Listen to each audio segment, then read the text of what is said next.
ফরাসি জ্যোতির্বিদ ভবিষ্যৎবাণী করেছেন নতুন বছরে কি কি ঘটতে যাচ্ছে, যুদ্ধ কি থামবে না বাড়বে। ফরাসি এই জ্যোতির্বিদের তথ্যগুলা যাচাই বাছাই না করে এক বাক্যে মেনে নেওয়ার কোনো অর্থ মুসলমানদের জীবনে থাকতে পারে না। কোরআনুল কারীমের একটি আয়াতের দিকে পরিষ্কার আমাদের লক্ষ্য করা দরকার, ওয়া ইনদাহু মাফাতিহুল গায়ব লা ইয়ালামুহা ইল্লা হুয়া। এই জমিনের ভিতরে গায়েবের জ্ঞান একমাত্র আল্লাহ রাব্বুল আলামিনের কাছে আছে, অন্য কেহ গায়েবের কোনো জ্ঞান অন্য কেউ রাখে না। নবী সাল্লাল্লাহু আলাইহি সাল্লাম পরিষ্কার এ ব্যাপারে হাদিসের মধ্যে আমাদেরকে জানিয়েছেন, লা ইয়ালামুহা ইল্লা হুয়া, একমাত্র গায়েবের জ্ঞান আল্লাহ রাব্বুল আলামিনের কাছে আছে, কেউ জানে না। গায়েবের জ্ঞান সম্পর্কে কেউ বলতে পারে না নিশ্চিত করে যে 2025 সালে এই ঘটবে। তবে হ্যাঁ, নবী সাল্লাল্লাহু আলাইহি সাল্লামের হাদিসের বিভিন্ন বক্তব্য অনুপাতে আমরা অনেক সময় বলতে পারি যে এই বৎসরটা ভয়ঙ্কর হতে পারে, এই বৎসরে আল্লাহ তাআলা আরো বেশি আযাব দিতে পারেন, আরো বেশি ভূমিকম্প হতে পারে, আরো বেশি টর্নেডো সাইক্লোন হতে পারে। এটা আমরা বলি কিভাবে? হাদিস অনুপাতে হতে পারে আমরা বলতে পারি।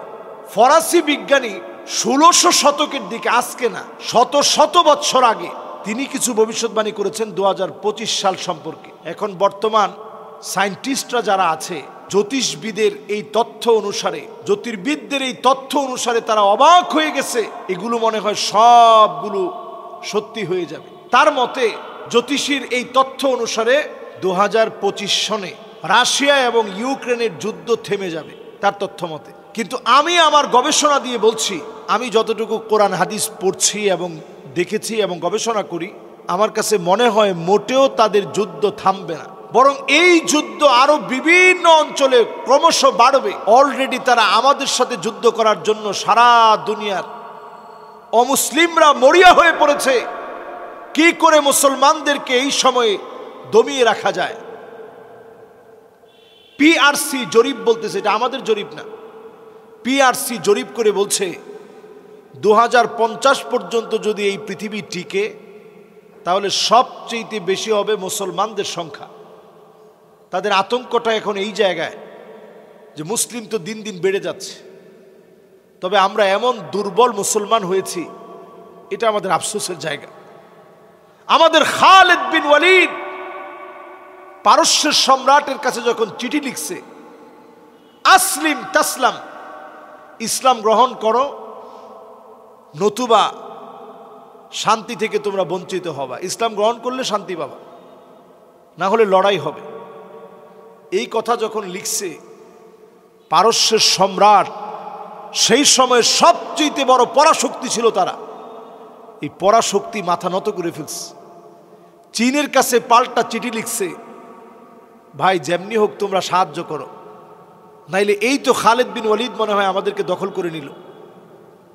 সঙ্গে সঙ্গে চীন সাহায্য না করে তারা উল্টা লিখছে চিঠি যে ইন্না কওমান, মুসলমানরা এমন এক জাতি, লাউ আরাদু আইয়াখলা আল জাবাল লা খালাউহা, মুসলমান যদি চায় পাহাড়কে তার জায়গা থেকে সরায় দিবে, পাহাড় সরে যাবে, মুসলমান নড়বে না। আল্লাহু আকবার।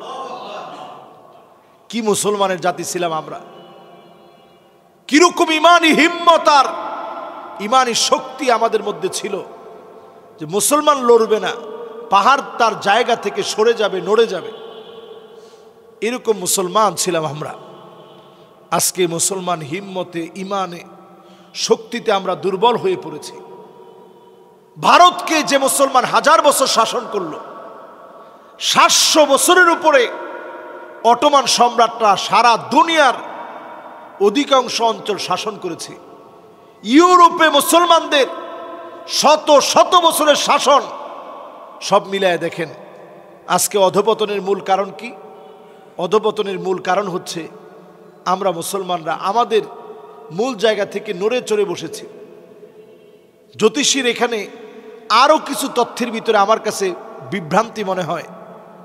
সে যে তথ্যগুলা দিয়েছে, এই তথ্যগুলার অনেকগুলো বিগত দিনে অনেক সময় নাকি সত্য হয়েছে।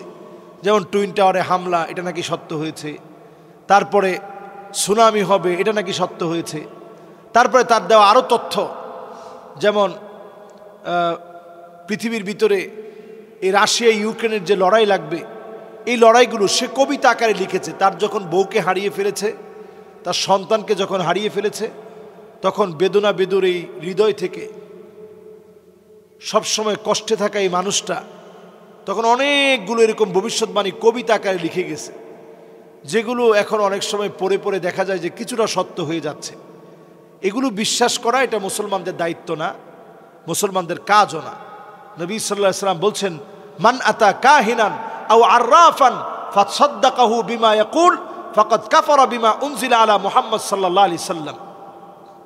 নবী সাল্লাল্লাহু আলাইহি ওয়াসাল্লাম বলছেন যে কোনো গণকের কাছে যে যাবে, বিশ্বাস করবে, সে কেমন যেন আমি নবীকে অস্বীকার করে ফেলল, মাআযাল্লাহ, কোরআনকে অস্বীকার করে ফেলল। এই জন্য যারা আমরা বসছি, আমাদের প্রত্যেকের দায়িত্ব হচ্ছে আমরা প্রত্যেকে সত্যায়ন করব কোরআন এবং হাদিসের কথা, সত্য মনে করব কোরআন এবং হাদিসের বক্তব্য। নবীজি যে ভবিষ্যৎবাণীগুলা করে গেছেন এগুলাকে সত্য মনে করব, অন্যগুলাকে নয়। পাশাপাশি আমি বলতে চাই 2025 যে আলামতগুলো হাদিসের ভিতরে আসছে, এই আলামতের প্রেক্ষাপটে বোঝা যায় একটা মালহামা, বড় ধরনের একটা হত্যাযজ্ঞ পরিবেশের দিকে যদি সিরিয়ার এই বিজয়কে কেউ থামায় দিতে চায়, বড় ধরনের একটা হত্যাযজ্ঞ পরিবেশ সৃষ্টি হবে। সারা দুনিয়ার ভিতরে শাম রক্ষার জন্য মানুষ মরিয়া হয়ে যাবে, কারণ এটা মুসলমানদের জন্য মাহশার এবং মানশার, মুসলমানদের একত্রিত হওয়ার জায়গা। এই জায়গায় মুসলমান মরিয়া হয়ে উঠবে। আর এই কারণেই পৃথিবীতে 2025-24-এর চাইতে আরো মারাত্মক হবে। অচিরেই আপনারা দেখবেন মিশরের মধ্যে বড় ধরনের সমস্যার সৃষ্টি হবে। এর কারণ হচ্ছে এই, কারণ তারা দিনের পর দিন মুসলমানদেরকে সেখানে মাজলুম করা হচ্ছে, জুলুম করা হচ্ছে।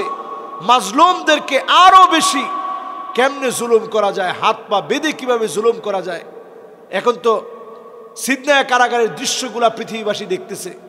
মিশরের এরকম বহু কারাগার আছে যেগুলা সবগুলা মাটির নিচে, হাজার হাজার আলেম মাটির নিচে বন্দি অবস্থায় আছে।